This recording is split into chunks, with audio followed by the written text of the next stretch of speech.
Voici comment se règlent les harnais dorsaux des aigles Vision, conçus pour 9 kg de charge maximum, et Concorde, conçus pour 15 kg de charge maximum. Agissez sur les petits leviers des boucles pour ouvrir la ceinture. Passez le harnais comme un sac à dos. Insérez les languettes crantées dans les boucles, défaites les bretelles et calez la ceinture confortablement sur le bassin.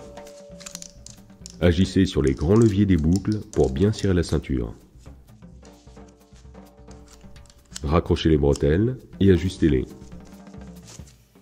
Enfin, pressez la poire pour gonfler un coussin au niveau des lombaires, ce qui vous procurera une très bonne sensation de confort. Si les deux flancs de ceinture ne se rejoignent pas sous le nombril, vous devrez les ajuster. Desserrez et retirez les papillons de réglage de la longueur des ceintures. Détachez au besoin le coussin. Choisissez la longueur adéquate et réassemblez le flanc de ceinture. Fixez à nouveau le coussin. Tâchez de symétriser les deux flancs de ceinture, qui doivent rester d'égale longueur à 1 ou 2 trous près. La ceinture s'ajuste à droite comme à gauche.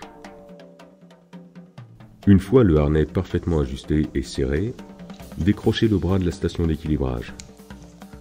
Avant de le monter sur le harnais, abaissez l'axe du profil cintré en vissant la molette. Montez le bras en prêtant bien attention au clic de verrouillage.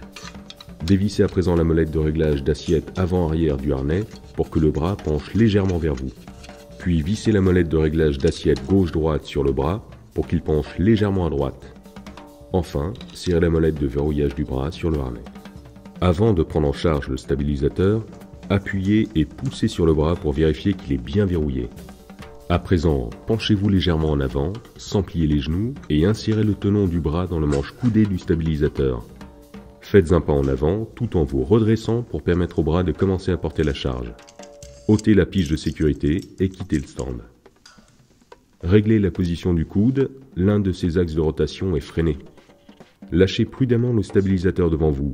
Il se peut qu'il veuille s'échapper vers la gauche ou vers la droite, vers l'avant ou vers vous. Il faut impérativement parfaire le réglage d'assiette. Reposez le stabilisateur sur son stand. Vous pouvez en régler la hauteur sur son pied pour y parvenir sans mal. Penchez-vous en avant tout en reculant d'un pas. Le tenon doit sortir sans difficulté du manche. Dévissez encore un peu la molette sur le harnais, vissez celle du bras et verrouillez bien. Reprenez en charge le stabilisateur, quittez le stand et vérifiez le réglage d'assiette. L'aigle doit flotter devant vous sans que vous ayez à le retenir ni à le repousser. Posez vos mains sur les commandes. En configuration droitier, la main droite donne la hauteur du stabilisateur et de la caméra. Le bras LTX vous y aide grandement. Et les doigts de la main gauche, dite main papillon, posés sans force sur le manche, cadrent sans déstabiliser le stabilisateur.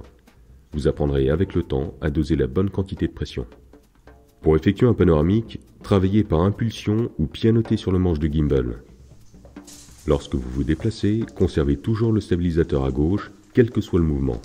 Ici, on passe d'un travelling arrière à un travelling avant, et la caméra reste exactement à sa même place par rapport à l'opérateur.